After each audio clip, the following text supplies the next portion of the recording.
नमस्कार, आदाब। आप देख रहे हैं जेड लाइव टीवी। शुरू करते हैं खबरों का सिलसिला। मैं डॉक्टर चंद्रकांता के Mathur, professor Delhi university political science और लॉ में पढ़ाती हूँ दिल्ली विश्वविद्यालय में।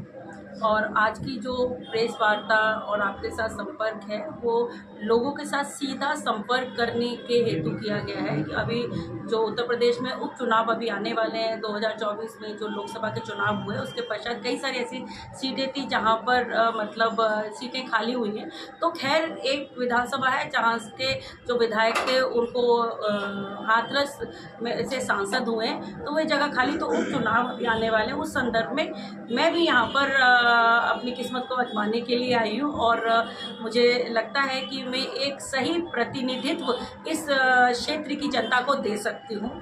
जैसा कि हम जानते हैं कि लोकतंत्र के अंतर्गत हम उम्मीद करते हैं कि नीतियां बनाई जाएं, पार्लियामेंट में या विधानसभा में नीतियां बनती हैं और वो इम्प्लीमेंट होती है जनता के लिए।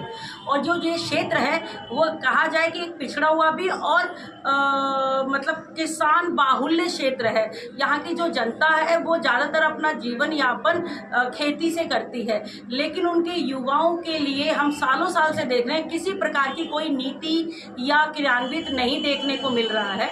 तो युवा, क्योंकि मैं एजुकेशनिस्ट हूँ, टीचर हूँ, तो देश का भविष्य से पहले हम अपने युवाओं के भविष्य को सुनिश्चित करें, ऐसी मेरी प्लानिंग है, ऐसा मेरा विचार है। और मैं चाहती हूँ कि देश को एक पढ़ा लिखा नेतृत्व मिले।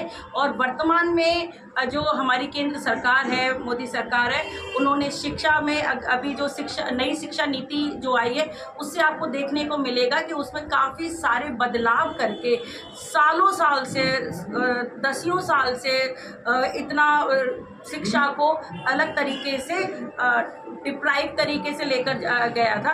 लेकिन अभी न्यू एजुकेशन पॉलिसी जो आई है 2020 में, उससे युवाओं को एक नए अपॉर्चुनिटी, स्किल इंडिया और बहुत सारे ऐसे तरीके खोले गए हैं जिससे कि युवा अपने आप को स्वावलंबी बना सकते हैं, सम्मान के साथ, नौकरी के साथ साथ अपने आप को इंडिपेंडेंट बना सकते हैं। तो ये सारी जो प्लानिंग है, मैं पॉलिटिकल साइंस से हूँ, प्लानिंग का हिस्सा रहती हूँ, पॉलिसी का हिस्सा रहती हूँ। कई असंख्य किताबें मैंने कानून पर या संसद पर या जिसे कहा जाए बाबा साहब अम्बेडकर पर, पंचायती राज पर, किसान पर असंख्य मेरा काम है। तो वो काम मेरा सिर्फ ऐसा नहीं कि किसी किताब से देखकर लिख दिया है, वह किताब मेरा समाज के भीतर जाकर उनका अनुभव लेकर ही मैंने किया है। तो मैं तो शिक्षिका हूँ, पर कहाँ मैं पॉलिटिकल, ये कहा जाए कि आप तो शिक्षिका हैं तो क्या ज़रूरत है। पर मैंने जब लोगों के बीच में गई और मैंने उनके सामने जो बातें रखी कि भाई ये तो सरकार की बहुत सारी नीतियां हैं, आप उनका लाभ क्यों नहीं उठाते, तो उन्होंने कहा कि हमें तो ये बात पता ही नहीं है। तो जिसे कहा जाए lack of information, lack of communication, सरकार का और जनता के बीच में जो एक दूरी या एक ब्रिज बनाने का काम प्रतिनिधि करते हैं, वो कहीं ना कहीं लैक कर रहा है। मुझे लगता है कि पढ़े लिखे लोगों को आगे आकर उस ब्रिज को पूरा करना चाहिए। और जनता, जो आम जनता अपने बारे में सोच नहीं सकती है, वो बहुत सीधी है। जनता का शासन जनता के लिए, जनता के द्वारा, लोकतंत्र तो है, हमने अपना तो लिया, लेकिन ना तो जनता कहीं पर है, ना जनता के द्वारा कहीं देखता है। सिर्फ 5 साल में हमें लगता है कि बस कभी इसको दे दे वोट, कभी उसको दे दे, लेकिन प्रतिनिधि को वोट नहीं दिया जाता। तो शायद नारी बंधन जो अधिनियम आया है और नारी बंधन जो एक्ट आया है, नारी सशक्तिकरण के लिए लगातार इतने सारे कार्य हो रहे हैं। तो मुझे लगता है मेरी जैसी महिलाओं को, पढ़ी लिखी महिलाओं को राजनीति में भी नीति बनाने का मौका मिले, इसके संबंध में मैं यहाँ पर आई हूँ। दूसरा इम्पोर्टेंट है, आप सभी जानते हैं कि महिला को गृह लक्ष्मी कहते हैं और महिला घर के बजट को बनाती है। और ये पहली बार भारत के इतिहास में हुआ है कि निर्मला सीतारमण पहली महिला वित्त मंत्री रही है।